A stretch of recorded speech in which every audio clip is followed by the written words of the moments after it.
Bismillahirrahmanirrahim. Assalamualaikum warahmatullahi wabarakatuh. Alhamdulillahilladzi hadana li hadza wa ma kunna linahtadiya laula an hadanallah. Laqad ja'at rusulu rabbina bil haqq wa nudu an tilkumul jannah uristumuha bima kuntum ta'malun. Wa asyhadu an la ilaha illallah wahdahu la syarikalah wa asyhadu anna Muhammadan abduhu wa rasuluh. Allahumma shalli ala nabiyyina Muhammad wa ala alihi wa man tabi'ahum bi ihsan ila yaumiddin. Allahumma inna nas'aluka ilman nafi'a wa rizqan thayyiba wa amalan mutaqabbala. Puji syukur kita panjatkan pada Allah. Selawat dan salam mugi-mugi tersampaikan pada junjungan kita Nabi besar Nabi Agung Muhammad sallallahu alaihi wasallam, dan mugi-mugi kita jadi pengikut beliau yang setia, yang terus mengamalkan wajib-wajib dan sunnah-sunnah beliau hingga akhir zaman. Baik, kali ini kita kembali melanjutkan pengawasan Ahad pagi, membahas kitab Bulughul Maram karya Imam Ibnu Hajar Al-Asqalani. Kita lanjut lagi masih dalam kitab sholat. Kali ini kita bahas hadis nomor 183 tentang sholat pada awal waktu. Tentang sholat pada awal waktu. Kita lihat bahasannya. Nanti ini adalah pengantar sebelum masuki pembahasan azan. Jadi monggo bisa dibaca. Wa ibni Mas'ud radhiyallahu anhu qala qala Rasulullah sallallahu alaihi wasallam afdalul a'mali salatu fi awwali waqtiha rawahu Tirmidzi wal Hakim wa sahahahu wa asluhu fi sahihaini. Dari Ibnu Mas'ud radhiyallahu anhu berkata, Rasulullah sallallahu alaihi wasallam bersabda, amal yang paling utama adalah salat pada awal waktu. Diriwayatkan oleh Tirmidzi dan Al-Hakim. Menurut keduanya hadis ini sahih, asalnya dari Al-Bukhari dan Muslim. Nah, terus dibaca lagi 184 185. وعن أبي محذورة رضي الله عنه أن النبي صلى الله عليه وسلم قال أول الوقت رضوان الله وأوسطه رحمة الله وآخره عفو الله أخرجه الدارقطني بسند ضعيف جدا. Dari Abu Mahdzurah radhiyallahu anhu bahwa Nabi Shallallahu Alaihi Wasallam bersabda, permulaan waktu adalah ridho Allah, pertengahannya adalah rahmat Allah, dan akhir waktunya adalah ampunan Allah. Diriwayatkan oleh Ad-Darqutni dengan syarat yang sangat lemah. 185. Wa Tirmidzi min hadits Ibni Umar nahwuhu dunal awsati wa huwa dha'ifun aidan.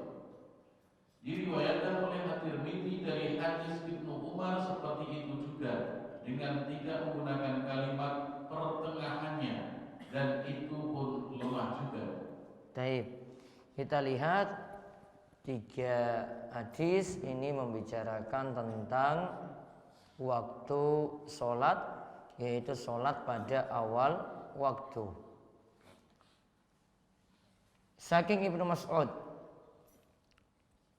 radhiyallahu anhu, ia berkata bahwasanya Rasulullah SAW itu bersabda, afdalul a'mali as-shalah fi awali waqtiha. Sebaik-baik sholat itu adalah sholat pada awal waktunya. Hadis ini diriwayatkan oleh Imam Tirmidzi, oleh Imam Al-Hakim, dan keduanya mensahihkan hadis ini. Wa asluhu fi sahihain, dan asalnya hadis ini ada dalam kitab Sahihain. Dan hadis 184 juga nanti akan kita lihat, dan begitu juga hadis 185. Intinya hadis yang membicarakan tentang sholat pada awal waktu sebenarnya ada dua macam hadis. Yang pertama sholat pada awal waktu, yang kedua sholat pada waktunya. Jadi yang pertama itu sholat pada awal waktu, yang kedua sholat pada waktunya. Kalau sholat pada awal waktu, berarti kita tetapkan ini di awal-awal. Maka nanti ada waktu awal, pertengahan, akhir. Namun kalau kita sebut sholat pada waktunya, sholat pada waktunya berarti yang penting dikerjakan di waktu antara awal dan akhir. Mau di awal boleh, mau di tengah-tengah boleh, mau di akhir juga boleh. Maka kalau kita lihat yang lebih tegas di sini, ya kalimat tentu yang pertama tadi.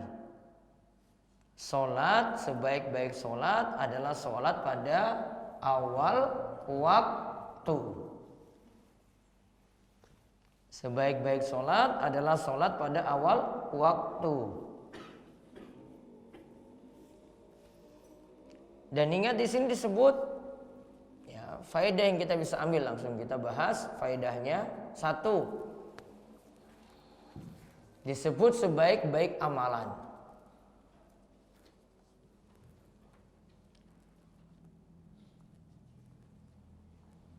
Amalan itu kata para ulama bagi jadi dua. Ada amalan badan, ada amalan hati. Amalan itu ada dua, ada amalan badan, ada amalan hati.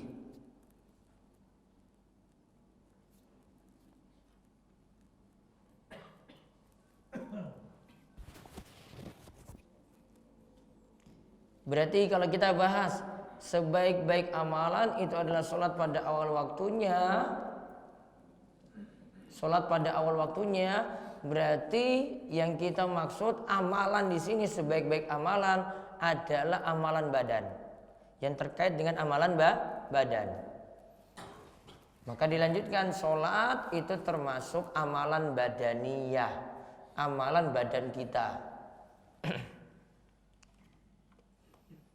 Adapun kalau terkait dengan amalan hati seperti tawakal, pasrah kepada Allah,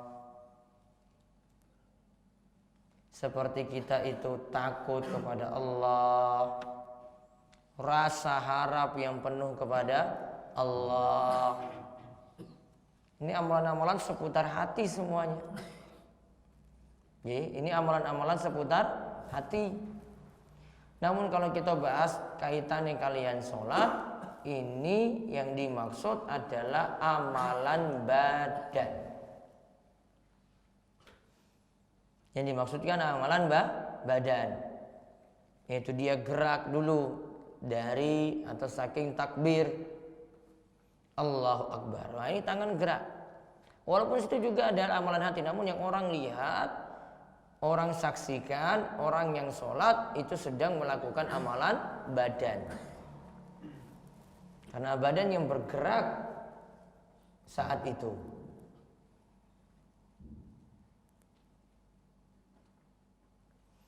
Kemudian faedah yang selanjutnya lagi,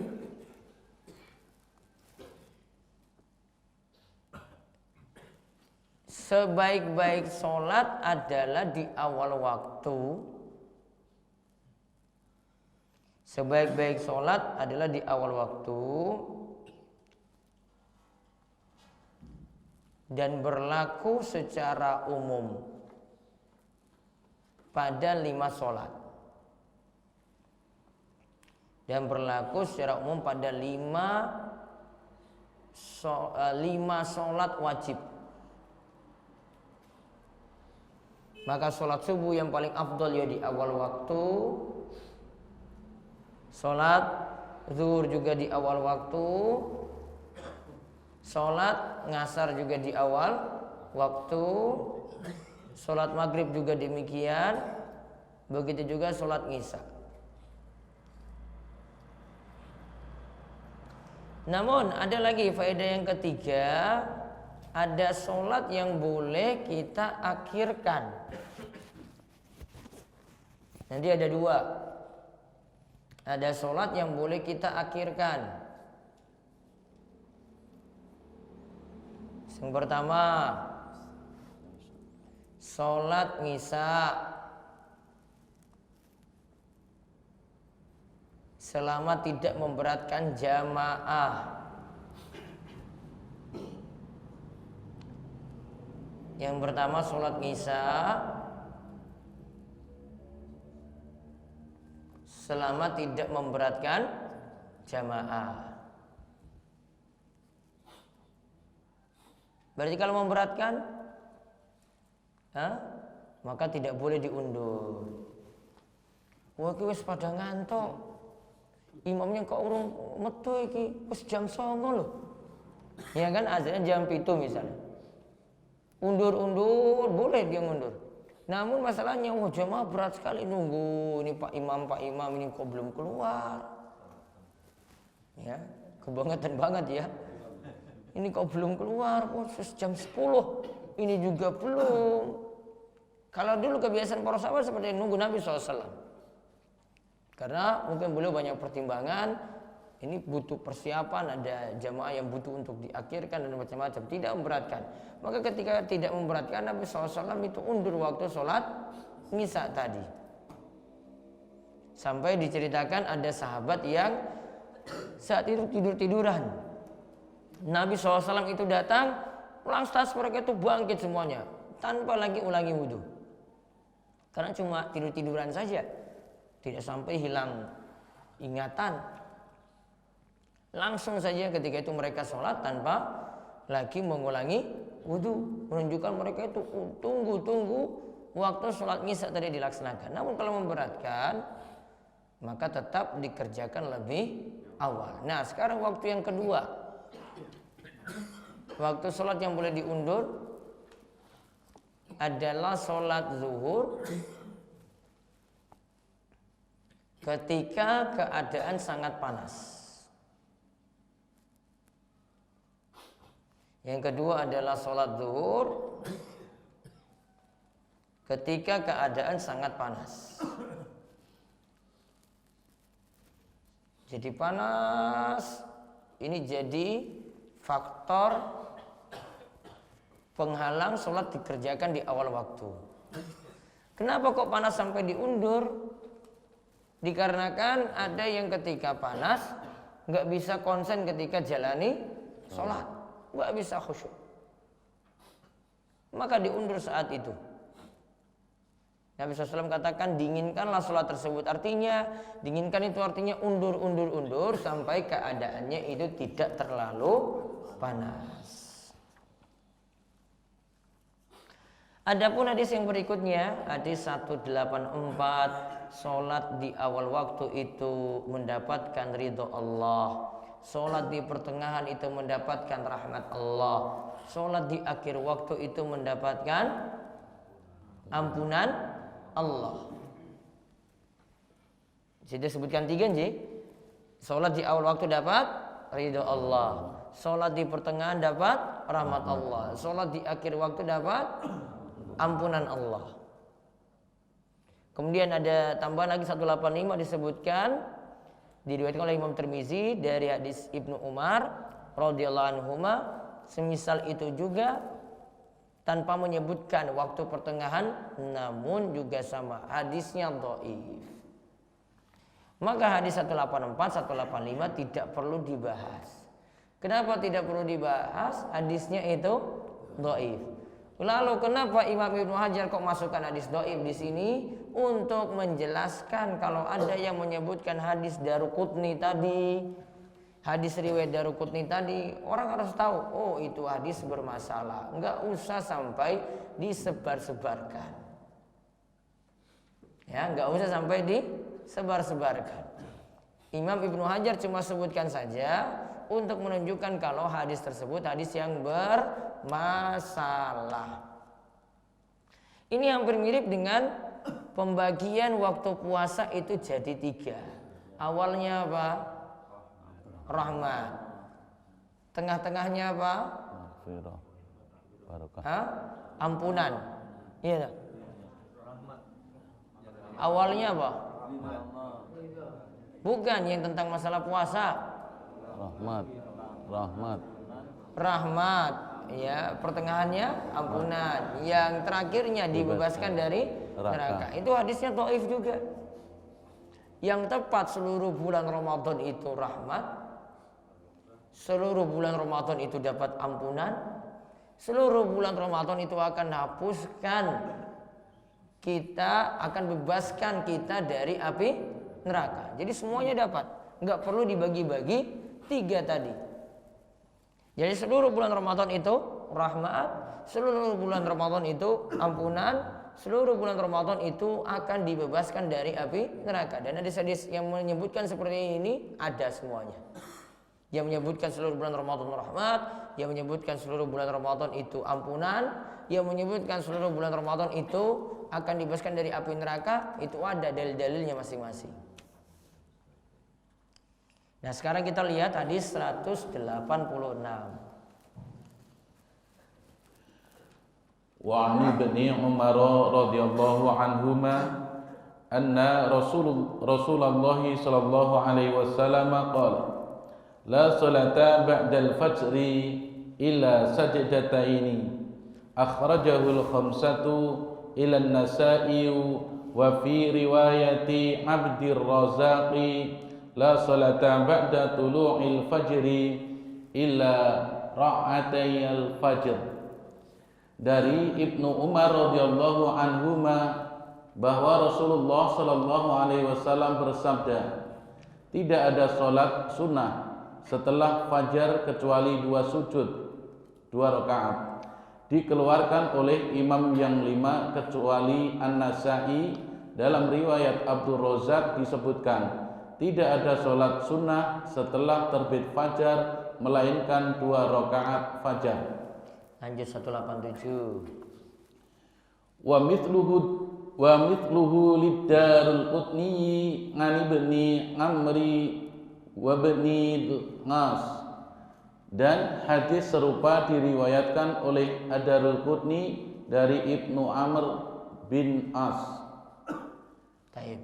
Sekarang kita bahas sholat sunnah fajar. Disebutkan saking Ibnu Umar radhiyallahu anhuma bahwasanya Rasulullah SAW itu bersabda, la sholata ba'dal fajri illa sajadatain. Tidak ada sholat ketika waktu fajar itu masuk. Waktu fajar itu berarti waktu subuh, kecuali 2 rakaat saja. Hadis ini dikeluarkan oleh yang 5. Kalau disebutkan yang 5 itu kalau menurut Ibnu Hajar, Ahmad, Abu Daud, An-Nasa'i, Tirmizi, Ibnu Majah. Ahmad plus 4 penulis kitab Sunan. Lalu beliau kecualikan dari yang 5 ini An-Nasa'i dikeluarkan. Berarti An-Nasa'i tidak. Dalam riwayat Abdul Razak disebutkan tidak ada sholat sunnah setelah terbit fajar kecuali 2 rakaat fajar. Kemudian serupa diriwayatkan oleh Ad-Daruqutni dari Ibnu Amr dan Ibnu Amr bin Al-As. Itu 1 orang ya, Abdullah bin Amr bin Al-As. Baik. Kita lihat di sini, ya, saking Ibnu Umar radhiyallahu anhuma bahwa tidak ada sholat setelah fajar masuk, berarti setelah apa? Subuh masuk, kecuali 2 rakaat. Yang dimaksudkan di sini ditegaskan lagi dalam riwayat Abdul Razak, yang dimaksudkan adalah sholat sunnah fajar. Berarti kita lagi bicarakan sholat sunnah. Padahal bisa jadi kemungkinan kita bisa lakukan lagi, jadi pas masuk waktu subuh kita datang ke masjid, sholat tahiyatul masjid. Sudah dapat 2 lagi di sini, harusnya 4. Ya toh, tambah sholat sunnah fajar jadinya 4. Bisa jadi ada yang nambah lagi dengan sholat sunnah wudhu. Ya toh, bisa jadi lagi tambah dengan sholat sunnah wudhu, jadinya 6. Berarti lengkapnya apa? Sholat sunnah wudhu, tahiyatul masjid, fajar, sholat sunnah fajar. Kok di sini Nabi SAW cuma sebutkan 1 saja, sholat sunnah fajar, yang 2 ini kok nggak masuk? Nah, faedahnya di sini satu kesimpulan saja yang bisa kita ambil. Hadis ini menunjukkan ada sholat sunnah ketika fajar subuh masuk. Ada sholat sunnah ketika fajar subuh masuk.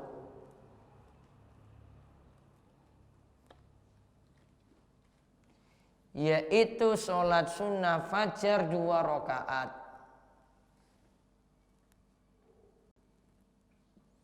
Yaitu sholat sunnah fajar 2 rakaat. Atau sholat sunnah qobliyah subuh. Itu sama ji. Sholat sunnah fajar dengan sholat sunnah qobliyah subuh itu sama. Apa boleh masih bisa mengerjakan yang lain? Imam Nawawi katakan hadis ini maksudnya Nabi SAW antara azan subuh dan iqomahnya itu cuma kerjakan 2 rakaat saja. Itu sholat sunnah fajar tadi. Terus yang lainnya gimana? Oh, berarti Nabi SAW itu satukan sholat sunnah fajar digabung dengan sholat tahiyatul masjid, digabungkan dengan sholat sunnah wudhu. Cuma mengerjakan sholat sunnah fajar saja. Beliau gabungkan jadi satu. Niatan pokoknya apa? Pokoknya niatan pokoknya sholat sunnah fajar saja. Maka sholat sunnah wudhu tadi masuk di dalamnya. Jadi, sholat sunnah tahiyatul masjid juga masuk di dalamnya. Cukup mengerjakan sholat sunnah fajar saja yang tadi 2 rakaat. Lengkapnya apa yang dikatakan oleh Imam Nawawi seperti ini. Beliau katakan, innama fil ikhbar bi annahu kana sallallahu alaihi wasallam la yusolli ghaira rak'atai sunnah wa lam yanha an ghairiha. Intinya Nabi SAW cuma, ini ada berita dari Nabi tentang perbuatan Nabi, beliau cuma kerjakan 2 rakaat saja tadi.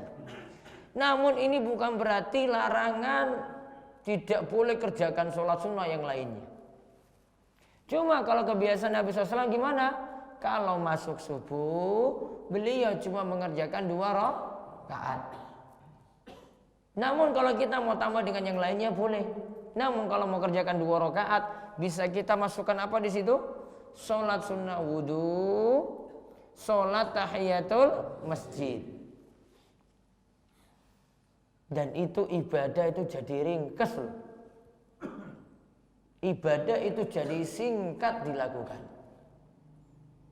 Dan ini menunjukkan orang yang ngaji dengan yang tidak ngaji. Kalau yang ngaji ibadahnya sederhana, pahalanya sudah banyak. Kalau orang nggak ngaji, amalannya banyak, pahalanya nggak jelas. Kalau ulang, kalau orang itu ngaji, wis paham agama nggih, itu nantinya amalannya itu simple, sederhana, namun pahalanya sudah banyak. Namun kalau orang itu nggak ngaji, wah dia banyak-banyak amal, namun belum tentu dapat pahala. Coba lihat tadi, orang ngaji itu amalannya sederhana. Tadi lihat, 2 rakaat sunnah fajar. Sudah dapat berapa sholat tadi? 3. Sholat wudu di dalam dan sholat tahiyatul masjid juga di dalam. Orang nggak ngaji itu nggak paham. Wah, kalau gitu saya lakukan 3-tiganya sekaligus. Kadang dia datang ke masjid waktunya habis, dikarenakan sudah iqamah. Akhirnya tidak dapat sholat sunnah fajar. Dia cuma kerjakan sholat sunnah wudu. Mungkin juga tahiyatul masjid. Mau kerjakan sholat sunnah fajar, langsung iqamah. Padahal kita bisa bikin sederhana sekali. Cuma kerjakan berapa rakaat? 2 rakaat saja. Sudah dapat 3 sekaligus. 3 sholat sekaligus dalam 2 rakaat. Sedangkan tadi yang saya sebut kedua, orang yang gak ngaji, amalannya bisa jadi banyak. Wah, aku kibar subuh daripada nganggur, bar sholat subuh daripada nganggur, daripada tidur, ya sudah, saya kerjakan sholat 2 rakaat salam. Wah, belum juga terbit matahari, kerjakan lagi 2 rakaat salam. Oh, belum juga terbit matahari, kerjakan lagi 2 rakaat salam. Padahal sudah 6 rakaat loh ini. Namun kerjakan tadi kapan? Pada subuh. Boleh atau tidak? Tidak boleh. Enggak paham. Amalannya banyak, jadi sia-sia, tidak dihitung sama sekali. Karena dia lakukan sholat sunnah ba'da subuh tadi itu tanpa sebab. Beda kalau punya sebab. Contoh kalau punya sebab apa? Kalau lakukan setelah subuh tadi, masuk masjid ini, lagi masuk pertama kali, maka dia tahiyatul masjid. Walaupun ba'da subuh boleh. Bisa juga sholat sunnah wudu, bar subuh berwudu, maka dia kerjakan sholat sunnah wudu. Boleh atau tidak? Boleh. Ada sebab.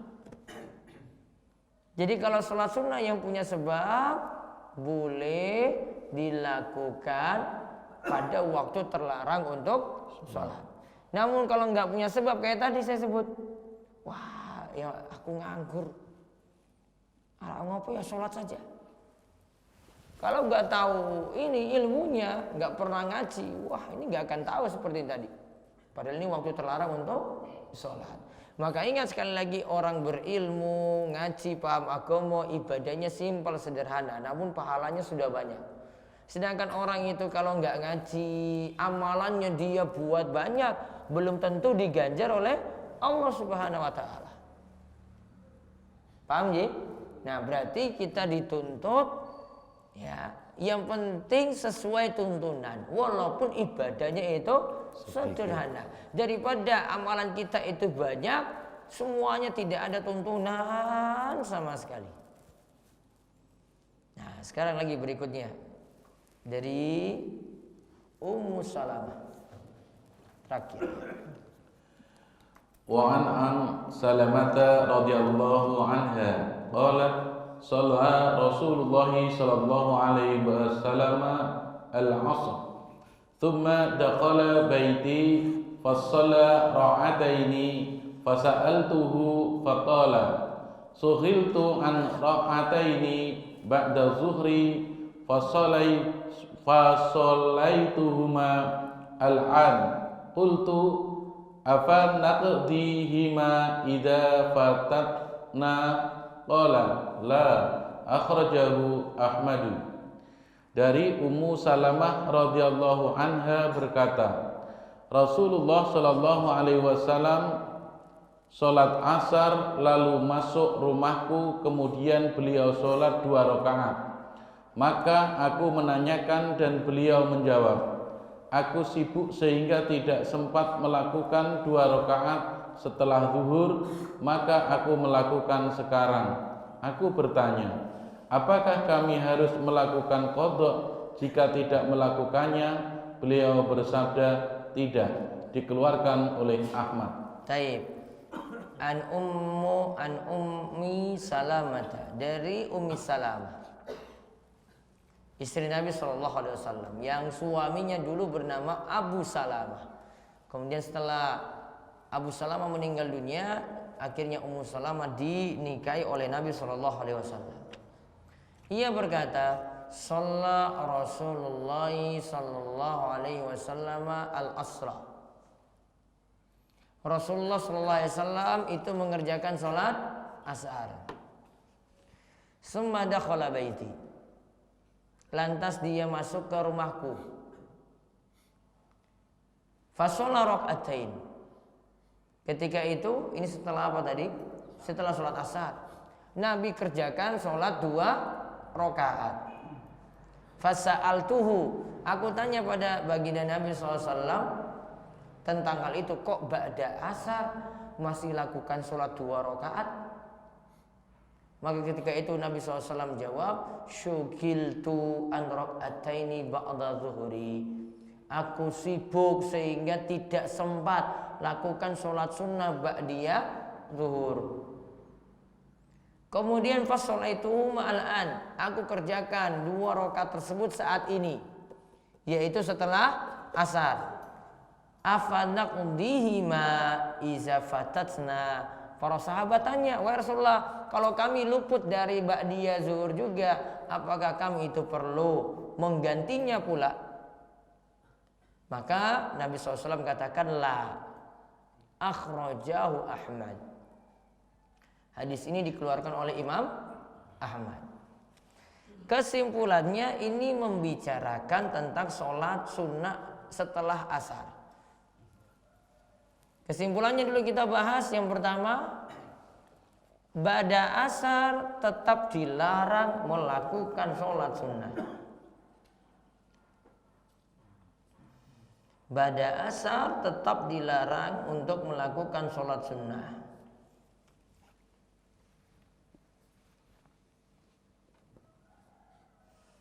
Jadi sholat sunnah ba'da asar tidak ada. Karena tadi Ummu Salamah kan tanya, berarti sudah tahu bahwasanya setelah asar itu tidak ada sholat sunnah.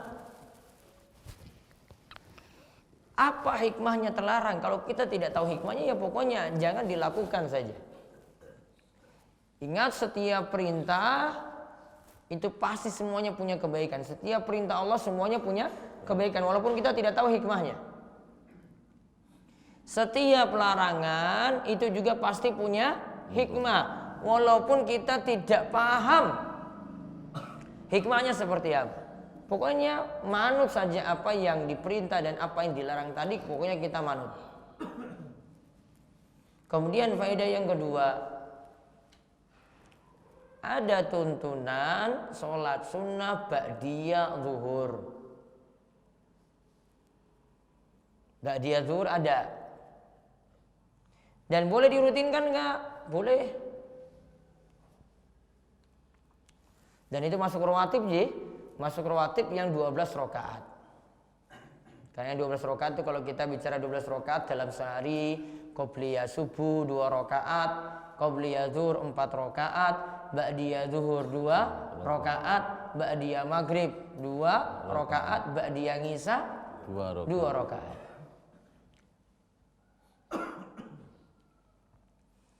Kemudian faedah yang lainnya lagi, hadis ini menunjukkan sholat sunnah ba'diyah asar hanya khusus bagi Nabi Sallallahu Alaihi Wasallam.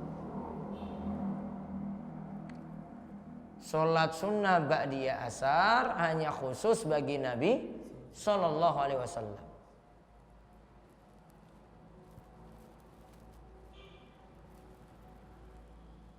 Kita tidak, apalagi jadi rutinitas kita tidak boleh.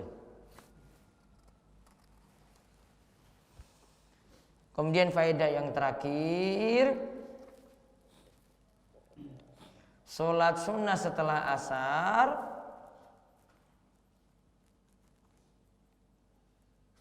boleh dilakukan hanya untuk 3 sebab. Sholat sunnah setelah asar boleh dilakukan hanya untuk 3 sebab. Pertama,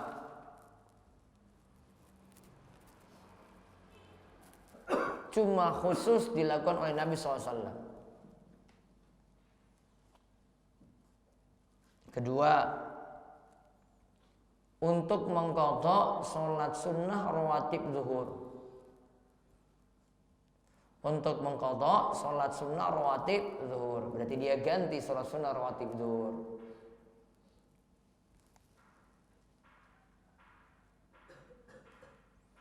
Yang ketiga, untuk mengerjakan sholat sunnah yang punya sebab. Untuk mengerjakan sholat sunnah yang punya sebab. Seperti tahiyatul masjid dan sholat sunnah wudhu. Seperti tahiyatul masjid dan sholat sunnah wudhu. Berarti kalau kita masuk masjid waktu kapanpun, baru subuh juga boleh sholat sunnah. Kalau ini bareng asar berarti ya boleh juga untuk sholat sunnah. Kita berwudu, wudu itu setelah subuh, ya, wudunya itu setelah subuh boleh juga seperti itu. Boleh kita ya sholat sunnah setelah subuh tadi, atau juga setelah asar. Wallahu a'lam bishawab. Sampai di bahasan tadi. Dan bahasan berikutnya insyaallah kita kaji masalah azan. Ya, kita kaji masalah azan. Jadi waktu-waktu sholat itu dibahas, ada waktu-waktu batasan awal, akhir. Terus ada waktu-waktu terlarang untuk sholat. Ringkasnya waktu terlarang untuk sholat kapan? Ba'da subuh sampai matahari meninggi. Saat matahari atas kepala sampai tergelincir ke barat. Yang kedua. Kemudian yang ketiga, ba'da asar sampai matahari tenggelam sempurna. 3 waktu ini adalah waktu terlarang untuk sholat. Kemudian yang terakhir-terakhir itu dibahas, ada sholat yang utama waktunya dilakukan pada waktu kapan, yaitu di awal waktu, pada awal waktu. Sampai bahasan terakhir tentang sholat sunnah setelah asar. Masih dibolehkan kalau ada 3 sebab. Ini khusus untuk Nabi SAW. Yang kedua untuk mengqadha sholat sunnah rawatib zuhur. Yang ketiga untuk apa tadi yang ketiga?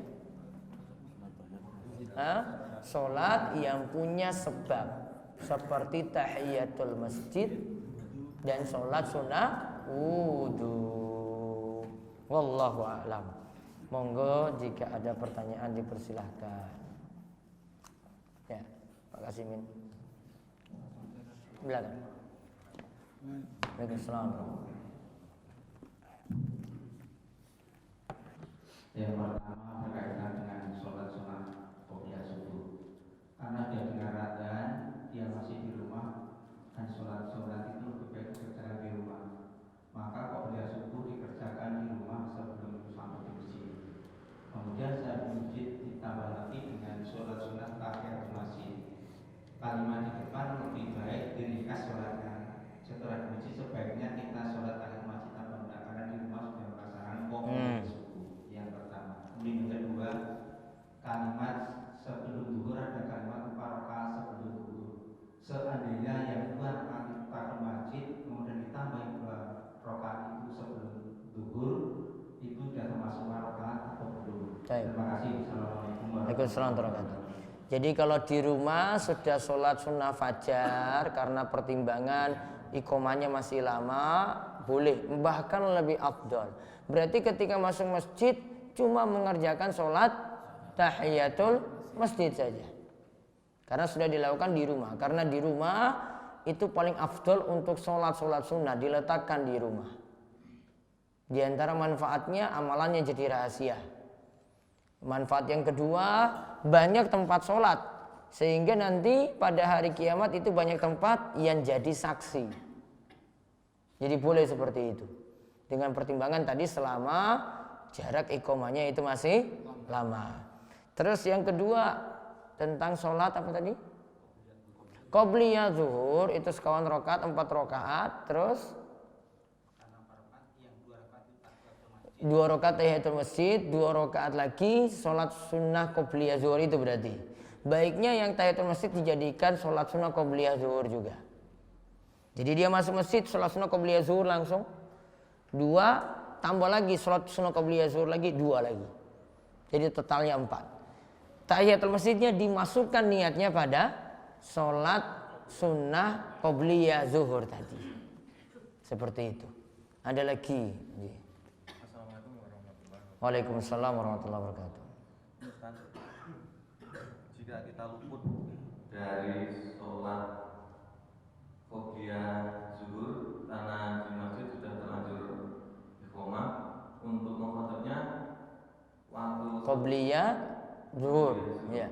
Untuk melakukan karena di masjid sudah terlanjur iqomah, untuk mengkhodamnya apa sebelum asar boleh atau boleh langsung ba'da zuhur langsung mengqadha sholat sunnah qobliyah zuhur tadi 4 tadi langsung kerjakan ba'da zuhur. Waktunya pokoknya langsung lebih bagus daripada lupa. Dilanjutkan ba'da zuhur, kerjakan ba'diyah dulu, langsung kerjakan qobliyah lagi yang tadi tidak sempat dikerjakan. Seperti itu. Baik. Ya.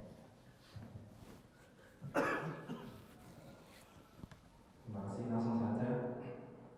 Bolehkah kita mengulang sholat wajib dengan alasan yang pertama, umpamanya di masjid menunggu jamaah belum datang terus sholat sendirian, kemudian setelah selesai sholat ada jamaah yang datang, apakah kita boleh mengulang sholat untuk mendapatkan jamaah sholat berjamaah? Tadi kenapa sampai bisa sholat sendiri? Belum ada jamaah, umpamanya sudah azan. Biasa sepi kan di kampung, sudah azan sepi ya sholat sendirian. Nah, berarti sudah dapat pahala berjamaah. Namun kalau ada yang datang lagi, jenengan mau ngimami lagi, boleh. Nanti ada sholah namanya dan itu untuk bersedekah pahala pada orang lain. Biar yang tadi baru datang tidak jadi sholat sendiri, namun sholatnya berjamaah juga. Ya, boleh seperti itu. Biasa di kampung-kampung kayak gitu nggih. Iya, prihatin. Ya. Ada lagi.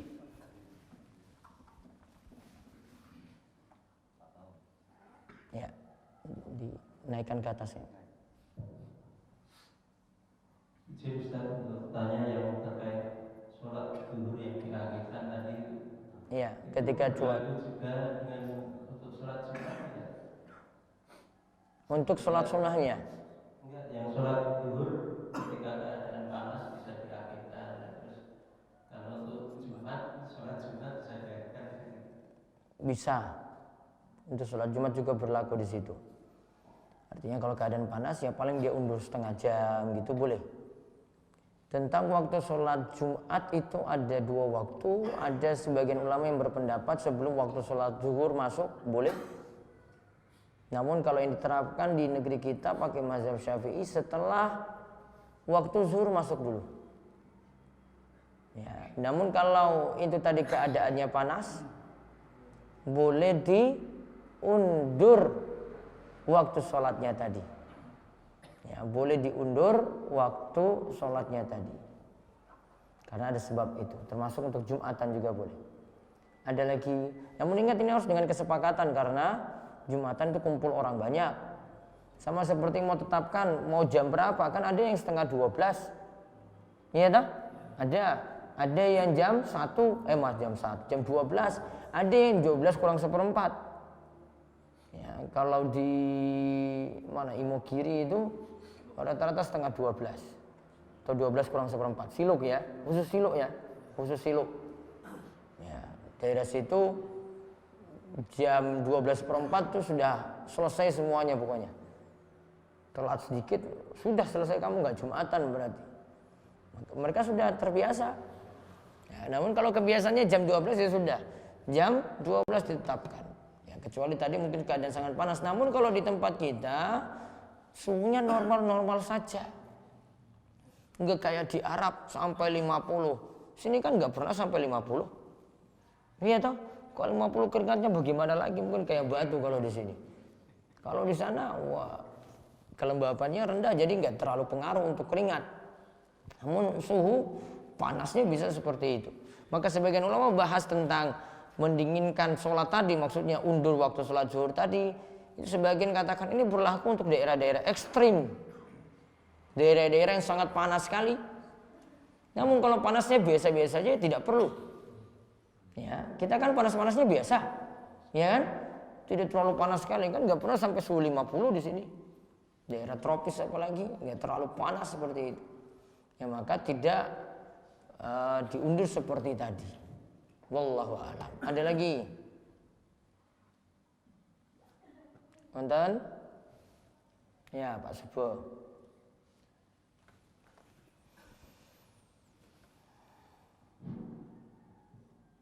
Larangan waktu larangan untuk sholat terbit fajar pas terbit fajar dulu dan tenggelam matahari. Setelah mendengar waktu itu berlaku untuk larangan untuk tidur. Nah iya, kemarin hadisnya sudah dibahas. Iya, jadi yang pada pertemuan sebelumnya itu di hadis 176.